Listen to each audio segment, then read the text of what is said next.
Assalamualaikum warahmatullahi wabarakatuh. Halo anak-anak, apa kabar nih hari ini? Semoga pagi ini kalian sehat ya, dan tetap semangat untuk belajar. Kita kembali lagi bersama Mr. Mukhlis. Hari ini kita akan belajar tema 2, bermain di lingkunganku. Subtema 4, bermain di tempat wisata. Silakan kalian persiapkan alat tulis kalian dan buku tematik kalian. Buka halaman 86. Nah, di sini ada gambar ya. Selain bermain di rumah dan di sekolah, Nina juga suka bermain di tempat wisata. Perhatikan gambar berikut. Kira-kira menurutmu di mana Nina berada? Ada gajah, ada jerapah. Nah, pasti ini di tempat wisata. Ya, itu namanya kebun binatang. Tempat wisata apa saja yang pernah kalian kunjungi? Ya, tentu banyak ya. Mungkin pantai, pegunungan, dan lain-lain. Bersama siapa kamu pergi ke tempat wisata itu? Ayo ceritakan coba. Mungkin bersama keluarga, atau bersama teman-teman, bersama bapak ibu guru kalian. Ayo kita simak materi pembelajaran 1. Kalian buka halaman 87. Tony dan teman-teman sekelasnya baru saja berkunjung ke kebun binatang. Di sana, Tony mendapat banyak pengalaman baru. Ayo bacalah cerita Tony saat berkunjung ke kebun binatang berikut. Tapi ingat ya, perhatikan tanda baca yang ada dalam bacaan tersebut. Lah, di bawah ini ada sebuah cerita berjudul Berkunjung ke Kebun Binatang.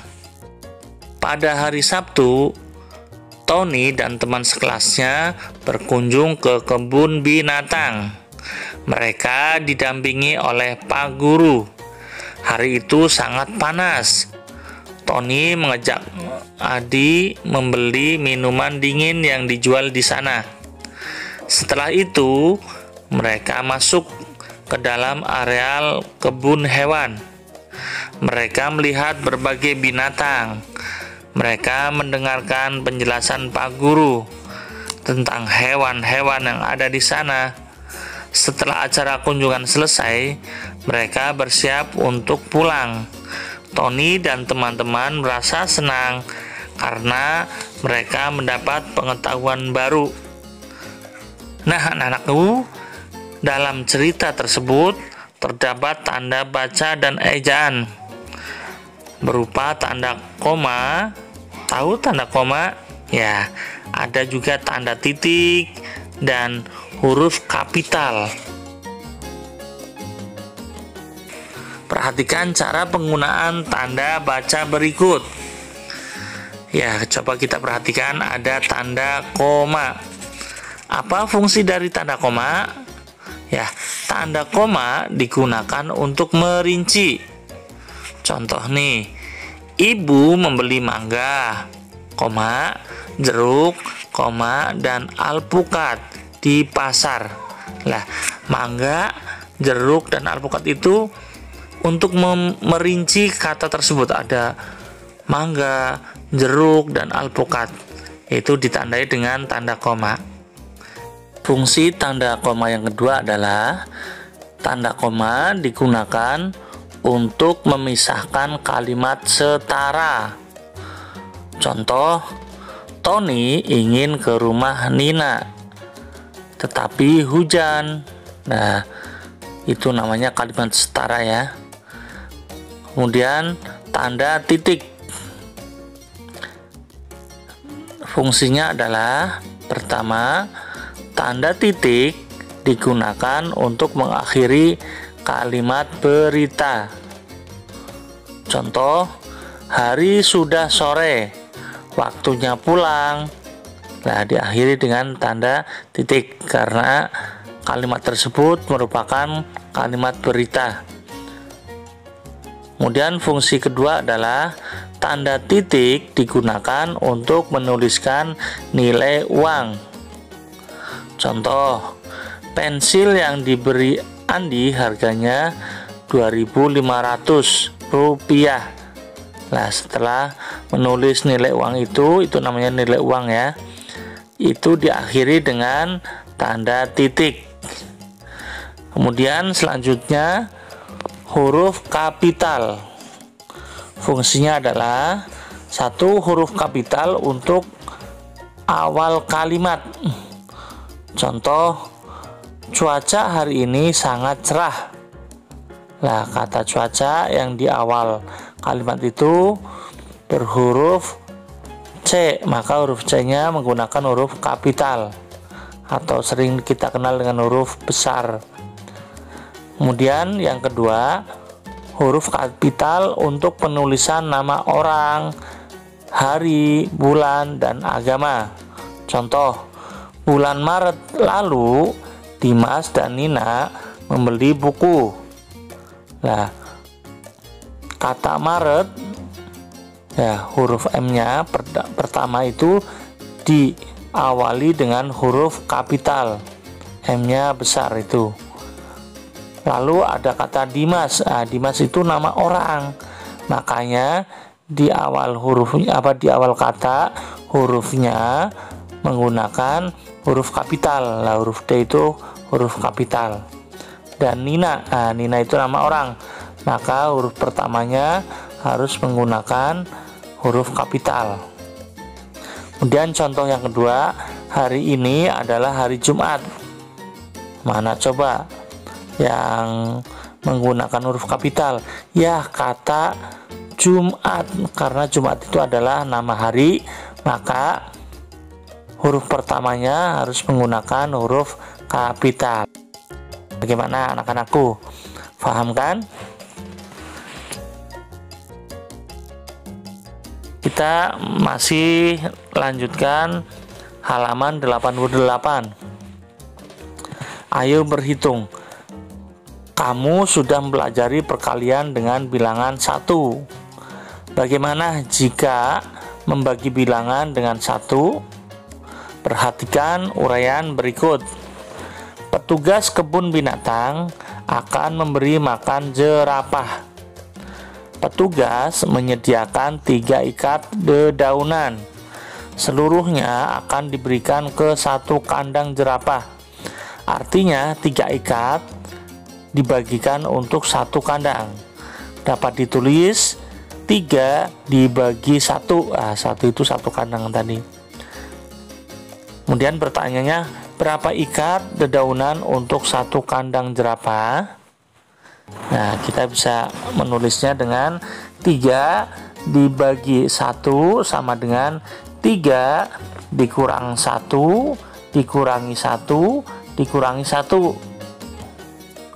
sama dengan 0.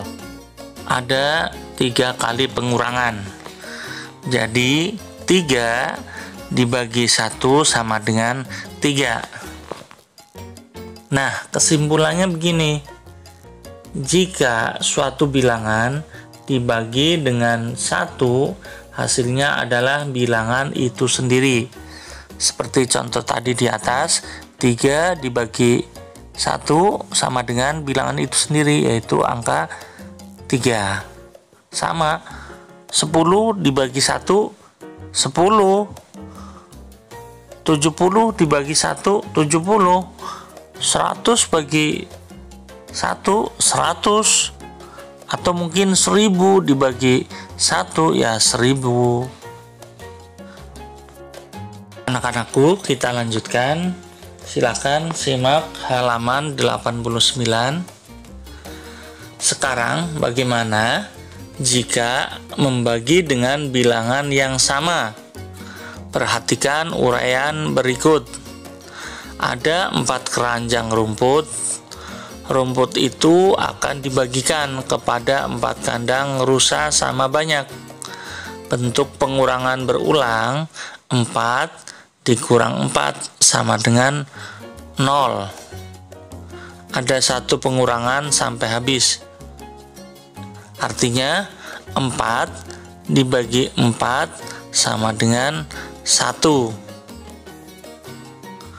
Banyak permasalahan dalam kehidupan sehari-hari yang berkaitan dengan pembagian.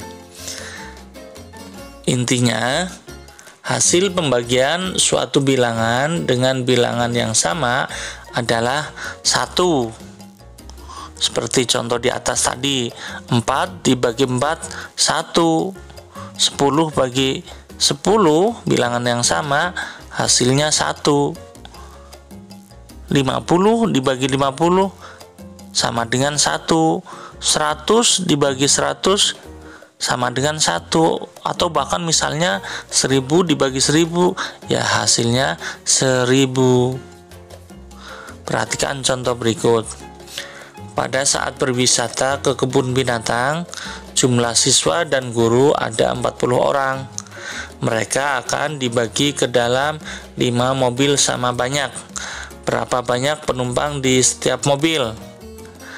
Penyelesaiannya adalah banyak penumpang adalah 40, banyak mobil ada 5. Banyak penumpang di setiap mobil sama dengan 40 dibagi 5, sama dengan 8 orang.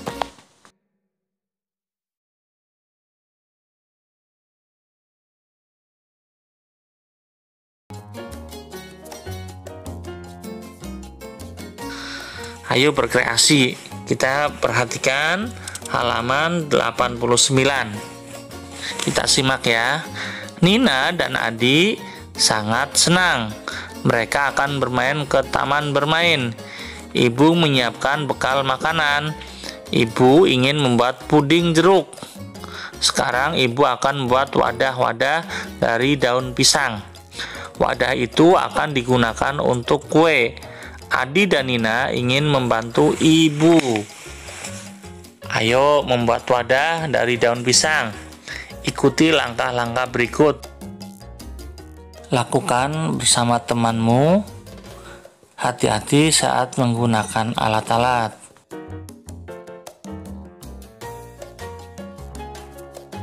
Ketika membuat wadah untuk kue, Ibu Nina menggunakan bahan alam. Bahan alam dapat digunakan untuk membuat prakarya. Contoh bahan yang lain yang memang dari alam, ya daun, entah daun kering atau daun yang masih segar. Kemarin kita sudah membuat kolase ya, ada yang membuatnya dari daun kering, ada yang masih basah kelihatannya masih segar daunnya, ada lagi pasir, bisa juga digunakan untuk prakarya. Kemudian ada kulit telur juga bisa, kulit kerang bisa, biji-bijian, biji kacang hijau, beras, jagung, ketan hitam, ataupun yang lain-lain yang dapat kita gunakan untuk menghias. Kemudian ada ranting pohon. Nah, di sini banyak jenisnya.